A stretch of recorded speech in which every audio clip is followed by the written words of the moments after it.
When talking about the Final Fantasy series, one title that is rarely the first to come up is Final Fantasy IX, the last of the trilogy released on the original PlayStation by Square in 2000. What threw me and many off about this title when we first saw it was the general direction. Unlike 7 and 8, which had very moody protagonists, overtly dark plots, and were way more technology based, Final Fantasy IX was a return to the original style of Final Fantasy. More actual fantasy, a less intricate plot, and a less moody protagonist. I originally only played the first 5 hours of Final Fantasy IX before being disappointed at how safe it seemed.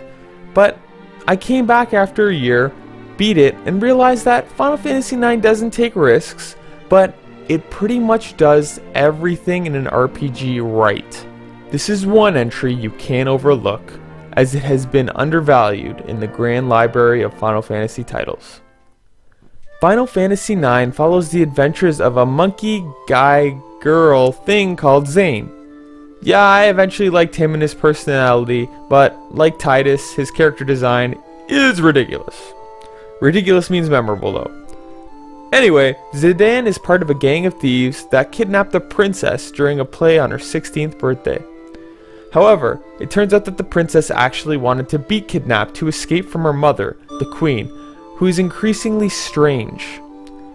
Before long, Zidane gets roped into a quest to save the world from corrupt kingdoms and evil forces with a band of friends.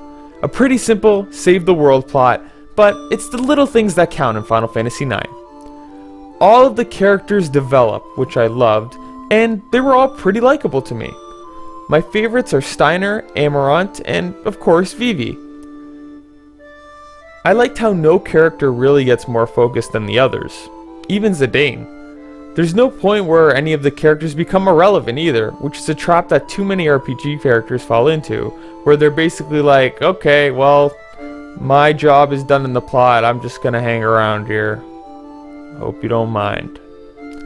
This is one of the examples of the little things the game does right. The story itself, though not complicated, is still pretty interesting and surprisingly profound. It's a game about life and death, and it takes itself very seriously sometimes, but for the most part, it's about learning to laugh at our situation as beings with a limited lifespan.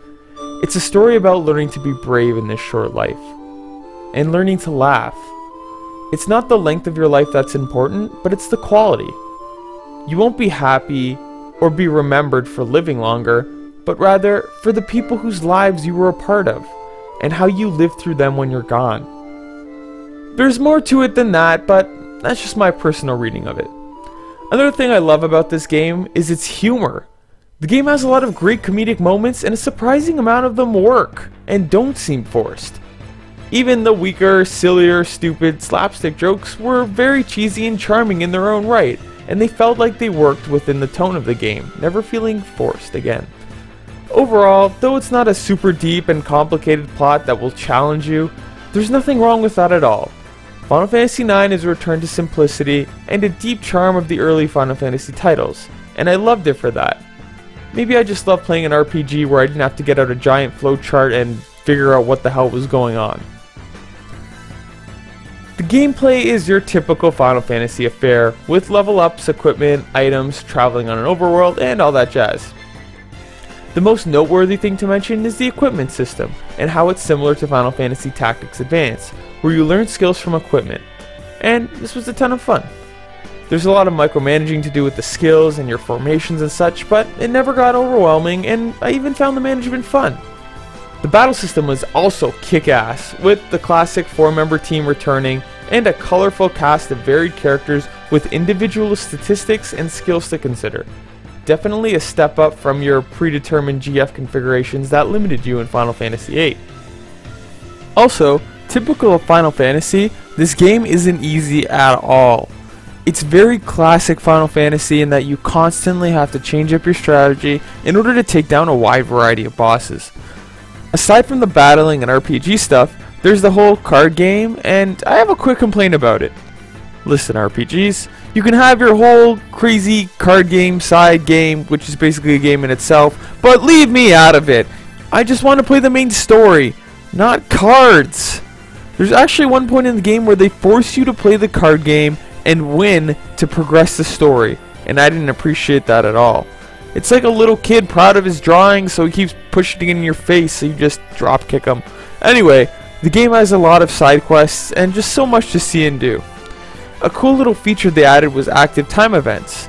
These allow the player to view events unfolding at different locations, providing character development and prompts for key story-altering decisions. The ATE are occasionally used to simultaneously control two teams when the party is divided to solve puzzles and navigate mazes. Not much more to say about them, I just thought it was a really cool addition that changes things up. Really, in terms of the overall gameplay, there's nothing even to complain about. The graphics in the game were absolutely divine, like incredible. The game looks like a generation ahead of its peers, which makes sense because it was released pretty late on the system, I guess. The locations are all brilliantly detailed, vibrant, and just wonderful to look at. I love how populated this world seems, unlike other games, which have just like 4 NPCs inhabiting the whole town, including the shopkeeper. As a return to fantasy, the game has some really cool medieval tones, but also some elements of technology, like you can see the progress beginning to be made in this world, and I love that.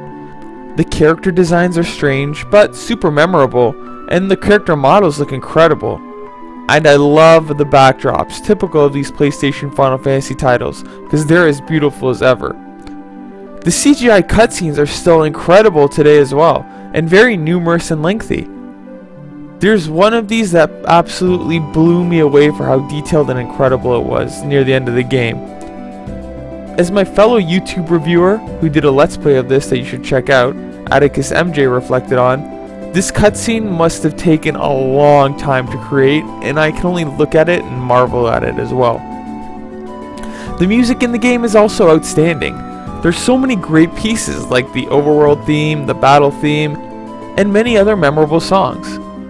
There's lots of fun and different instrumentation, and over 100 songs throughout this 4-disc game.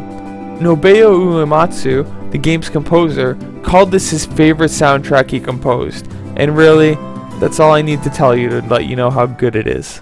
In conclusion, it's easy to see why so many people call this their favorite title in the series. This whole review might have pretty much sounded like a complete handjob to a game most of us already knew is pretty good, and that's correct to a point. Objectively speaking, this may be the best Final Fantasy title yet. My only real complaint about the game is that it never really tried taking any risks with the plot, and mostly relied on what worked, and that's why I wouldn't call this title one of my all-time favorites. However, I can't deny that it's one of the most airtight RPGs out there. Everything is just excellent, from beginning to end, if we're talking classic RPG. What I respect most about this game is that it is genuine. Nothing feels forced, nothing feels out of place. It creates a real, interesting, believable world full of fun and interesting characters. Final Fantasy IX is one of the most charming and best RPGs of all time. If you're into classic RPGs, then you have to play this game, that's all. If you're looking for something more unique, serious, and edgier, then this may not be your cup of tea, but I still recommend it to any RPG gamer out there. You can hunt it down on eBay for a decent price, or digitally very easily. In any case, it comes highly recommended. Thanks for watching.